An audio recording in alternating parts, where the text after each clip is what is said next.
man who, until mere seconds ago, was on the phone hustling.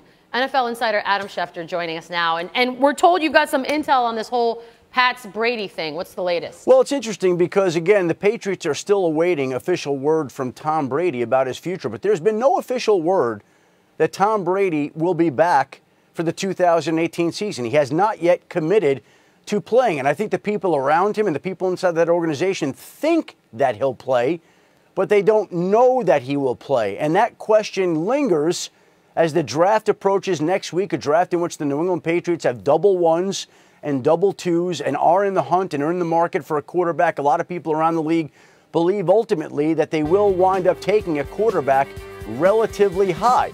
But again, I want to be very clear about this. Though Tom Brady has not committed to playing in 2018, the sense is that he will. But the people do not know yet officially that it will wind up happening that way. He's going to be 41 years old next season. I think there are people around him who would like to see him retire. It's not a question of how much he loves football, how much he wants to play, what he can accomplish. He's still at the top of his game. He's still an elite football player. He still wants to play. But again, the question is, will he actually do that? And the sense is he will, but the Patriots have not gotten word yet that he will play. And so there's a question about Tom Brady for 2018. There's a question about Rob Gronkowski, who's not at the offseason workout program that got underway on Monday this week. And so you're without two of these marquee players there in New England, and it just creates a rather unusual set of circumstances as this team gets ready for the draft next week. So, Shefty, two things go through my mind as you're talking. One of them, the comments recently from his wife, Gisele Bündchen, talking about how she would love to see him retire, but she doesn't want to be the reason that he does. And then the second is all of this business with bad blood between himself and Belichick. Which of those two do you think is really at play here as Brady makes up his mind? I think maybe both of those, Greeny. Look, we don't know how much Gisele wants him to quit, and we don't know the depth of those feelings or whatever exists within that organization. Look, there have been some people who have said he's upset with the way that his personal trainer, Alex Guerrero, has been treated. He's training with Alex Guerrero during the offseason. We'll see whether that impacts his decision. Again, I think the one thing that you notice over time, and I've seen this around football, when there's a player, a veteran, who's been around for a long period of time, they see the locker room and the organization change before their eyes. They come in, and at first, these are contemporaries that you're playing with. And then you get to the point where you're 41 years old, and you're in a locker room with 23, 24, 25-year-old kids, and you don't have the relationship that you did with them when you first entered the league. It's an entirely different set of dynamics. And we know that he doesn't need the money at this point in his career. We know that he loves playing and wants to play.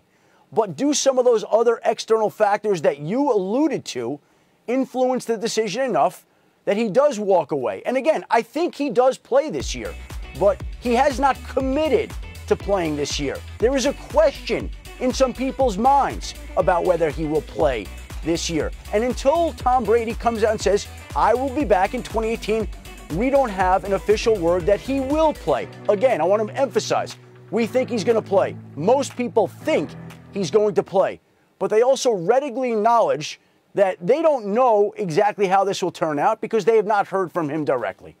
Call me crazy. Is this not the ultimate power move that guys have? And just to do a little cross sport, LeBron does this with the Cavs, sort of leaves them hanging. We know how he feels about Dan Gilbert till the last second, so it's hard to make strategy plans and figure out what we're going to do. This is sort of the same thing.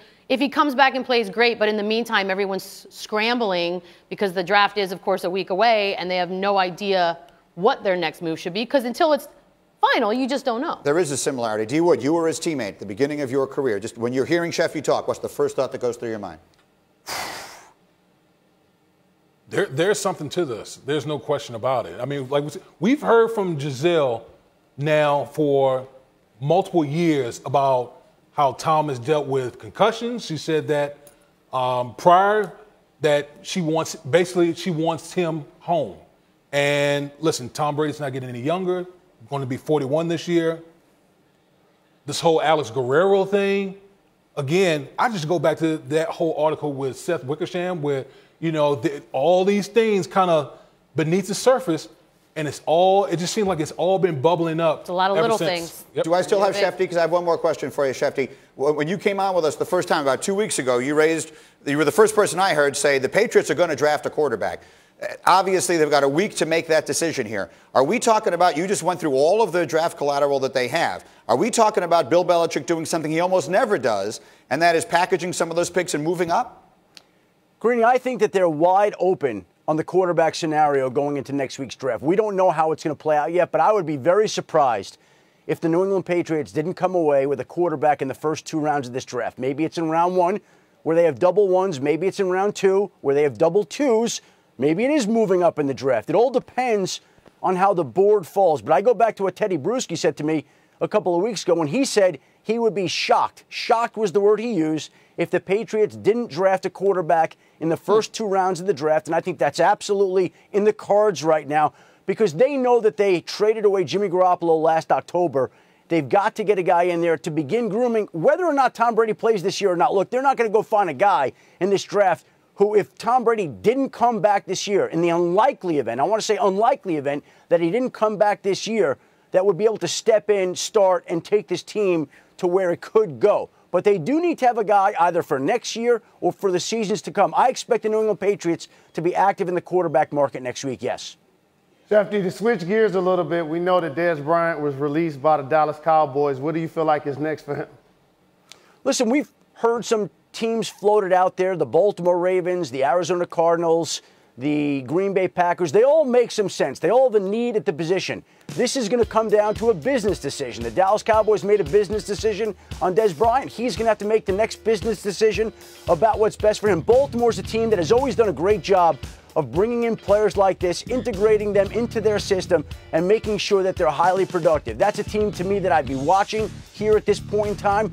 The Ravens make some sense. You wonder if there's another team on the outside lurking beneath, waiting to see if they could steal Dez. But I would expect that this gets resolved in the next few days.